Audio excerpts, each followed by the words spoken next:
World's biggest astrology community in Tamil. Online Astro TV, வாழ்வின் வெளிச்சம். Online astro டிவியை கண்டு மகிழுங்கள். குருவும் கிரக சேர்க்கையும் அப்படின்ற ஒரு தலைப்பின் கீழே தனது சிற்றுரை ஆற்றலைக்கு இந்த கனிமொழி அவர்களை வருகிறவர்கள் என வரவேற்கிறோம். இங்கு வருகை புரிந்திருக்கும் நம் இன பந்துக்கள் அனைவரையும் சென்னை மாவட்ட கருத்தரங்கத்திற்கு அனைவரும் அனைவரையும் வருக வருக என்று இரு கரங்கூப்பி வரவேற்கிறேன். நான் ரொம்ப நீங்கள் எதிர்பார்க்குற அளவுக்கு பேசுகிறது கஷ்டம்தான். நான் நிறையா பிஸி ஸ்கெடியூலில் நான் வந்திருக்கேன். டீச்சராக ஒர்க் பண்ணுறேன். இன்றைக்கி லாஸ்ட் ஒர்க்கிங் டே. என்னோடய ஸ்பீச் முதல்ல இருக்குன்னு சொன்னாங்க. என்ன வர முடியாத சூழ்நிலை இருந்தாலும் உங்களெல்லாம் நேரில் பார்க்கணும் அப்படின்ற ஒரே காரணத்துக்காக எவ்வளோ லேட்டானாலும் பரவாயில்ல நான் வந்துடுவேன் அப்படின்னு சொல்லிக்கிட்டே அவங்களுக்கு ஃபோன் பண்ணிகிட்டே இருந்தேன். அதனால் உங்களை பார்க்குறதுக்காகவே நான் இங்கே வந்திருக்கேன். இன்னைக்கு லாஸ்ட்டு ஒர்க்கிங் டேனால நான் அங்கே ஃபுல் வேலையும் முடிச்சுட்டு ஒரு டென்ஷனோடு தான் வந்தேன். நான் இங்கே என்னுடைய தலைப்பு குருவும் கிரக சேர்க்கைன்ற தலைப்பில் பேசணும். இப்போ நான் குருவை பற்றி பேசலான்னு இருக்கேன். நான் குருங்கிறப்ப ஃபஸ்ட்டு எனக்கு தெரிஞ்ச குரு என்னுடைய 1ஆம் கிளாஸ் டீச்சர் தான். இன்னைக்கு நான் இந்த மேடையில் எனக்கு இந்த மேடையில் பேசணும் அப்படின்ற முதல்ல அவங்களுக்கு கற்றுக் கொடுத்தது என்னுடைய 1ஆம் கிளாஸ் டீச்சர் தான். அவங்க தான் எனக்கு முதல் குரு. ரெண்டாவதாக குருன்னு நினச்சோம்னா சிவபூங்கரி அம்மா தான் எனக்கு குரு. நாங்கள் கைத்தட்டுங்க. என்னுடைய சார் சொல்லுவாங்க, ஏதாவது ஒரு பேசிக் இருந்தால் தான் இந்த லைனில் வரலாம் அப்படின்லாம் சொல்லுவாங்க. எங்கள் அப்பா யாரும் எங்கள் வழியில் யாரும் இந்த மாதிரி ஒரு இதில் வந்ததே கிடையாது. மேக்ஸிமம் எங்கள் அப்பா கிட்ட கேட்டது என்னன்னா, ஆடி போய் ஆவணி வந்தால் நமக்கு நல்ல காலம் வரும். அந்த ஒரு வார்த்தை எங்கள் அப்பா அடிக்கடி சொல்லுவார். எங்கள் அப்பாவுக்கு ஜாதகத்தில் ரொம்ப இன்ட்ரெஸ்ட்டு. ஜாதகம்லாம் அவர் பார்க்குறதுக்கெலாம் தெரியாது, என்னன்னு சொல்ல தெரியாது. கோச்சாரம் ஏதோ சொல்லுவார். அப்போதைக்கு நமக்கு அது என்னன்னு கூட புரியாது. ஆனால் சிவபூங்கரி நானும் அவங்களும் ஒரே பள்ளியில் பணியாற்றி வருகிறோம். அப்பப்போ அவங்க எத்தனையோ ஒரு 15-20 வருஷத்துக்கு மேலேயே ட்ராவல் பண்ணுறாங்க அந்த ஜோசியத்தில். பட் அவங்க யார்கிட்டையும் டிஸ்கஸ் பண்ண மாட்டாங்க. ஏன்னா நானும் அதுவும் ரொம்ப நேரம் பேசுவோம். ஆரம்ப காலத்துலேருந்து என்னை நீங்கள் இதில் ஜாயின் பண்ணிக்கிங்க மிஸ், நீங்கள் நிறைய இன்ட்ரெஸ்ட்டாக பேசுகிறீங்க, நிறைய கருத்துக்கள்லாம் சொல்கிறீங்க, ஜாயின் பண்ணிக்கிங்கன்னு சொல்லிகிட்டே இருந்தது. பட் நம்மளுடைய குடும்ப சூழ்நிலைகள் காரணமாக அந்த மாதிரி லைனில் என்னால் போக முடியல. அப்படி இருக்கிறப்ப நம்ம லாக்டவுன் ஒரு தடவை வந்திருந்தப்ப இவங்க சொல்கிறப்ப நம்ம அந்த யூடியூப்லாம் பார்க்குறப்ப எனக்கு ஒரு அதிர்ஷ்டவசமாக நெல்லைக்கை வசந்தனுடைய அந்த யூடியூப் பார்த்தேன். அது எனக்கு ரொம்ப இம்ப்ரெஷனாக இருந்துச்சு. சரி நம்மளும் ஏன் சர்டிஃபிகேட் கோர்ஸ் மாதிரி படிக்கலாம் அப்படின்ற மாதிரி இருந்தப்ப அவங்கள்ட்ட நான் பேசிக் படித்தேன். பட் எனக்கு அதில் சரியான பிடிப்பு கிடைக்கல. என்னுடைய அதிர்ஷ்டமாக என்னமோ சிவபூங்கரி வந்திருந்தாங்க, மிஸ் இப்போ தான் நம்ம ஐயா ஒரு கோர்ஸ் ஆரம்பிக்கிறாரு, அதில் நீங்கள் ஜாயின் பண்ணிக்கிங்க அப்படின்னு சொல்லிட்டு ஒரு கிளாஸ் முடிஞ்சே போயிடுச்சு. அடுத்த கிளாஸில் இருந்து அவர்கிட்ட நான் ஜாயின் பண்ணேன். உண்மையுமே நான் ரொம்ப கொடுத்து வச்சதுன்னு நினைக்கிறோம். ஏன்னா எனக்கு தெரிஞ்ச பேசிக்ஸ்லாம் பார்த்திங்கன்னா ஒன்றுமே தெரியாது. எனது நம்ம கிரக சேர்க்கை என்ன ராசி பலன் பார்ப்போம், அவ்வளோதான் தெரியும். மற்றபடிலாம் எதுவும் தெரியாது. சார் 1ஆம் கிளாஸ்க்கு எடுக்கிற மாதிரி அடிப்படையிலேருந்து ரொம்ப அழகாக சொல்லி கொடுத்துட்டே வந்திருந்தாரு. அது ரொம்ப பிடிச்சிருந்துச்சு எனக்கு. அதுதான் என்னுடைய ஜோசியத்துக்கான முதல் அடிப்படை.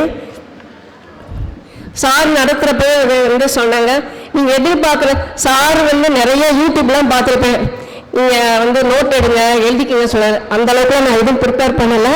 சும்மா உங்களெல்லாம் பார்த்து ஒரு இன்ட்ரோ கொடுத்துட்டு போயிடலான்றதுக்காக தான் நான் வந்திருக்கேன். சார் கிளாஸ் எடுக்கிறப்பெல்லாம் சொல்லுவாங்க, நமக்கு பிராணங்கள் நிறைய தெரிஞ்சிருக்கணும் அப்படின்லாம் சொல்லியிருப்பாங்க.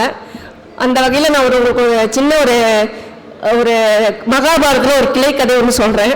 நான் ஏன் அதை சொல்கிறேங்கிறது யாரோ புரிஞ்ச எனக்கு சொல்லுங்கள். நான் எதுக்காக லிங்க் பண்ணுறேன்னு கூட நீங்கள் யோசிச்ச பண்ணி சொல்லுங்கள். அதில் ஒரு இதில் கர்ணனும் துரியோதனனும் 2 பேரும் நண்பர்கள், உங்களுக்கு தெரியும் இல்லையா? கர்ணன் வந்து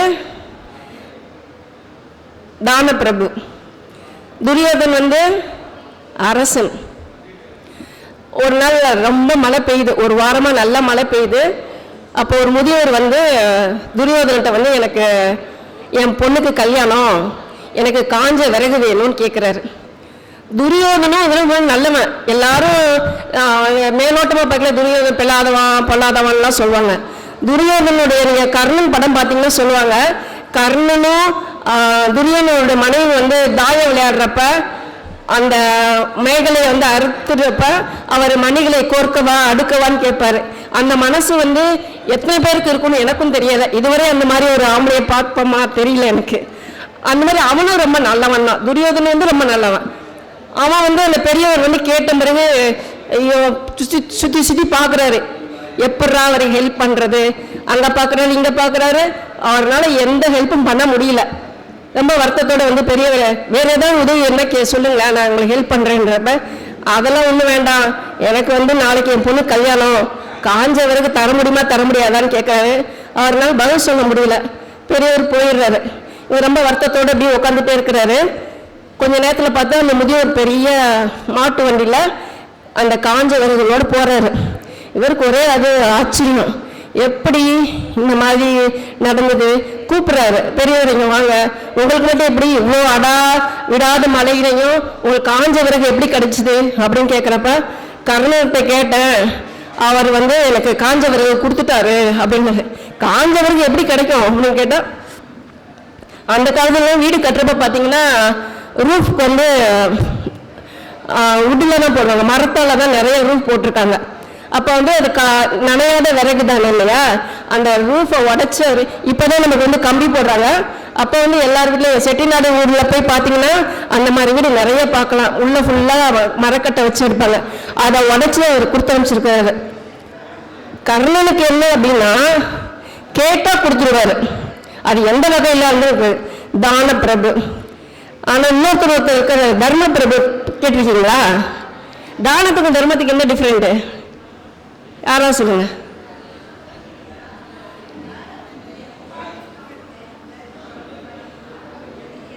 எதிர்பார்க்காம கரெக்ட், அவங்க கரெக்டாக சொல்லிட்டாங்க. நமக்கு என்ன எப்போ எவ்வளோ வெயில் வேணும், இன்னைக்கு இவ்வளோ வெயில் வேணும்னா அது நமக்கு வேணும்னு சொல்லி அவங்களாம் கொடுக்குறாங்க, தர்மம் பண்ணுறாங்க. மழை வேணுமா தர்மம் பண்ணுறாங்க, காற்று வேணுமா தர்மம் பண்ணுறாங்க. நமக்கு எப்போ எது வேணும் அப்படிங்கிறத கொடுக்கறது வந்து தர்மம். கேட்ட உடனே இல்லைன்னு சொல்கிறது வந்து தானம்.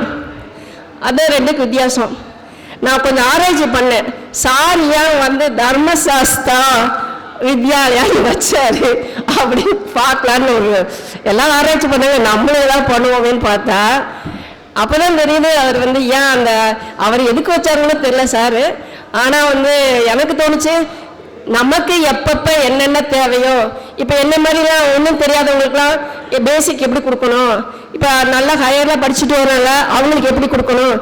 இப்போ என்னை பொறுத்தவரை அல்ஜிப்ரா எனக்கு ரொம்ப பிடிக்கும். அல்ஜிப்ராவில் எப்போ சம் கொடுத்தாலும் எப்படியாவது ஆன்சர் கண்டுபிடிச்சிடும். அதனால சார் ஆன்லைனில் சார் நான் விருச்ச விளக்கணும், 3ஆவதுல குரு இருக்காரு, 4ஆவது டக்கு டக்கு டக்குன்னு சார் கணக்கு போட்டு கரெக்டாக சொல்லுது. அந்த மாதிரிலாம் வந்து நமக்கு எப்போ வரும்னு தெரியல. அதனால அவருடைய இந்த பேர் வந்து தர்மசாஸ்திர வித்யாலயம் இருக்கு. அது பொருத்தமாக அமைஞ்சிருக்கு. தானம் தர்மங்கிற பொறையில் தர்மசாஸ்திரங்கிறது வந்து இந்த பேர் வந்து நமக்கு கேட்காமே சார் உங்களுக்கு இவ்வளோதான் வேணும் அப்படின்ற மாதிரி வச்சுருக்காங்க. இதுவரையும் குரு பற்றி பேசணும், குரு செயற்கையை பற்றி எனக்கு இன்னும் அந்த அளவுக்கு ப்ரிப்பேர் பண்ணலை, எனக்கு நேரம் கிடையாது. நான் நீங்களாம் எதிர்பார்த்துட்ருக்கீங்க, உங்களை நான் பார்க்கணும் அப்படிங்கிறதுனால தான் நான் வந்து இந்த ஸ்பீச் உங்களுக்கு இன்ட்ரோ கொடுத்துருக்கேன். இதுவரையும் என்னுடைய ஸ்பீச்சை கேட்டதுக்கு இதுதான் ஃபஸ்ட் டைம் நான் இது வந்து பேசுகிறேன். உங்களை இந்த மாதிரி நீங்கள் வந்து அமைதியாக கேட்டு இவர் வந்து இருந்திருக்கு, ரொம்ப நன்றி, வணக்கம். சாருக்கும் எனக்கு இவங்களும் ஒரு குரு தான். இவங்கள்ட்ட தாந்திரிக ஐஸ்வர்யம் மஞ்சுநாதேவி மேடம் வந்து தாந்திரிக பரிகாரம் அவங்கள்ட்ட பேசுகிறேன். அவங்கள பற்றி கொஞ்சம் நான் சொல்லிடுறேன்.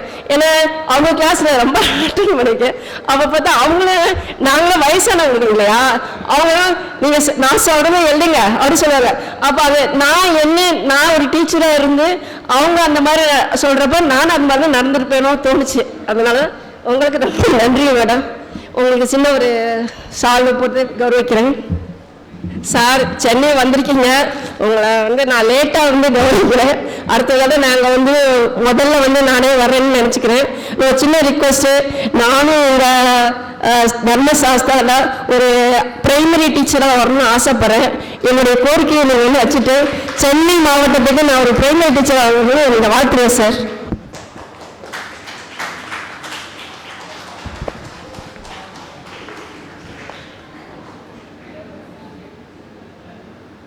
சிவபுகோரி அம்மா தலைமையில் அடுத்தடுத்து நம்ம நிகழ்வுகள் தொடர்ந்து நடத்துகிறோம். அதில் கண்டிப்பாக நிச்சயமாக எல்லோரும் நீங்கள் ஒருங்கிணைச்சு பண்ணுங்க. வாழ்த்துக்கள். Thank you sir. நெக்ஸ்ட் ஐஸ்வர்யம் மஞ்சுக்கும் நான் என்னோட சால்வை போட்டு சென்னைக்கு வந்ததுக்காக வரவேற்றுக்கிறேன். Thank you madam.